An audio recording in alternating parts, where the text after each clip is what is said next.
కడప జిల్లాలో రెండు ఫ్యామిలీల పాలిటిక్స్ కాకరేపుతున్నాయి. అన్నింటా తమదే పైచే కావాలని రెండు కుటుంబాలు ఆరాటపడుతున్నాయి. రాకరాకొచ్చిన పదవులతో రెండు కుటుంబాలు ఎగిరి గంతేయడం అటుంచితే ఆధిపత్యం కోసం రంకెలేస్తున్నాయి.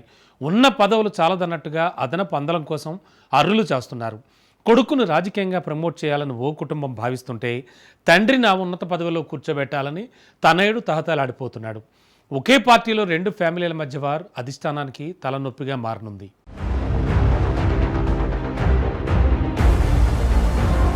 కడప జిల్లా రాజకీయాల్లో ఇప్పుడు తోలు తొక్క అనబడే తలబిరుసు మాటలు తోటాల్లో పేలి రాజకీయ ప్రకంపనలు సృష్టిస్తున్నాయి. గడిచిన 4-5 రోజులుగా ఈ సంచలన వ్యాఖ్యలు తెగ దుమారం రేపి నెట్టింట వైరల్ అవుతూ మంగళగిరి రాజసౌధానికి చేరుకున్నాయి. రెడ్డెప్పగారి శ్రీనివాసులరెడ్డి అలియాస్ వాసు అనబడే ఓ సీనియర్ టీడీపీ నేత కడప జిల్లాకు పార్టీ అధ్యక్షుడిగా, అదే పార్టీ పోలిట్ బ్యూరో సభ్యుడిగా ఉండి ఈ రకమైన సంచలన వ్యాఖ్యలతో కడప రాజకీయాల్లో హల్చల్ చేస్తున్నారు. ఎమ్మెల్యేగా ఉంటున్న తన సతీమణి మాధవిరెడ్డితో పాటు తనపై తిరుగుబాటు బావుట ఎగరేసిన కొంతమంది సీనియర్లనబడే ద్వితీయ శ్రేణి నాయక గణం దేవుని కడప సాక్షిగా దండెత్తారు.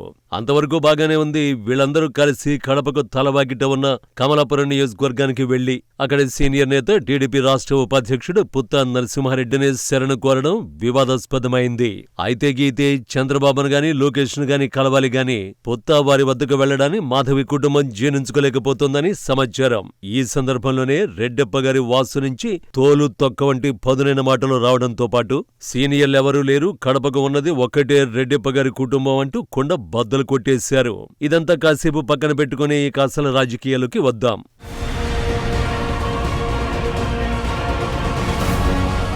మరో 3 నెలల్లో గానీ అంతకు మించి 5-6 నెలల్లో గానీ స్థానిక సంస్థల ఎన్నికలు రాని వస్తున్నాయి. వీటిలో ప్రధానమైనది కడప నగరపాలక సంస్థ. ఎప్పటినుంచో ఇక్కడి మేయర్ పదవిపై టీడీపీ కన్నేసి ఉంది. ఇప్పుడు అదే పార్టీ అధికారంలో కూడా ఉంది. ఇదే అదనుగా భావించిన రెడ్డెప్పగారితో పాటు పుత్తా కుటుంబం ఆ పదవిపై కన్నేసింది.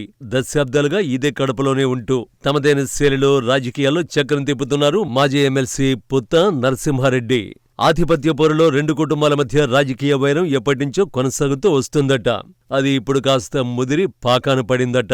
ఎందుకంటే కడపకు చెందిన టీడీపీ నేతలు కమలాపురం వెళ్లి పుత్తాను కలవడాన్ని రెడ్డెప్పగారి కుటుంబం జీర్ణించుకోలేకపోతోందట.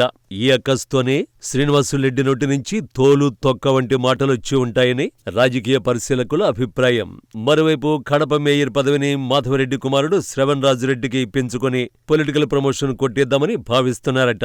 అంతేకాదు కడప రాజకీయాల్లో తమదైన ముద్రను శాశ్వతం చేసుకోవాలన్న ఆశ వారిదే ఉండొచ్చు. కానీ ఆ ఆశలకు కళ్లెం వేసి కట్టడి చేయాలని పుత్తా నరసింహారెడ్డి అభిప్రాయం.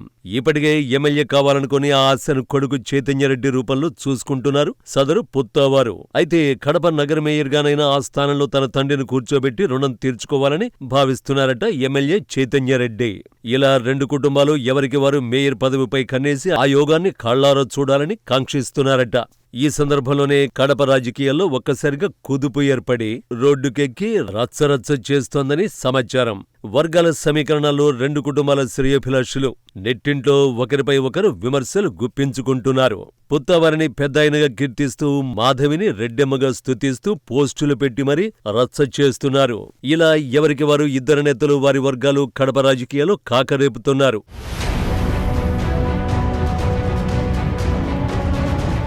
ఇప్పటికే రెడ్డెప్పగారింటి నుంచి వాసు కడప జిల్లా అధ్యక్షుడిగా ఉంటూనే పార్టీలో కీలకమైన పొలిట్ బ్యూరో సభ్యుడిగా కూడా ఉంటున్నారు. అదేవిధంగా మాధవిరెడ్డి ఎమ్మెల్యే పదవితో పాటు ప్రభుత్వ విప్పుగా బాధ్యతలు నిర్వహిస్తున్నారు. ఇక పుత్తా ఫ్యామిలీ నుంచి కమలాపురం ఎమ్మెల్యేగా కృష్ణ చైతన్యరెడ్డి ఉండగా తండ్రి నరసింహారెడ్డి టీడీపీ రాష్ట్ర ఉపాధ్యక్ష పదవిలో కొనసాగుతున్నారు. ఒక్క కడపలోనే కాదు ఉమ్మడి జిల్లా రాజకీయాల్లో రెండు కుటుంబాలదే కీలకమైన పాత్రే.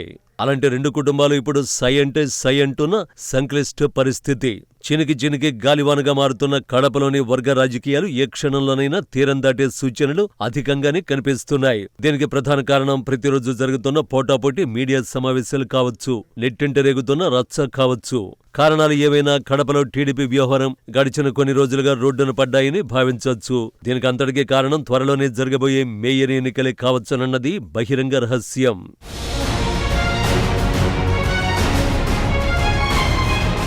ఎన్నో ఏళ్ల పోరాటం, ఆరాటం ఫలించి, వరించి దక్కిన పదవులు అనుభవిస్తూనే రెండు కుటుంబాలు మరో కీలకమైన మేయర్ పదవి కోసం పోటీ పడుతూ ఉండడం ఇప్పుడు మరో చర్చకు దారితీసింది.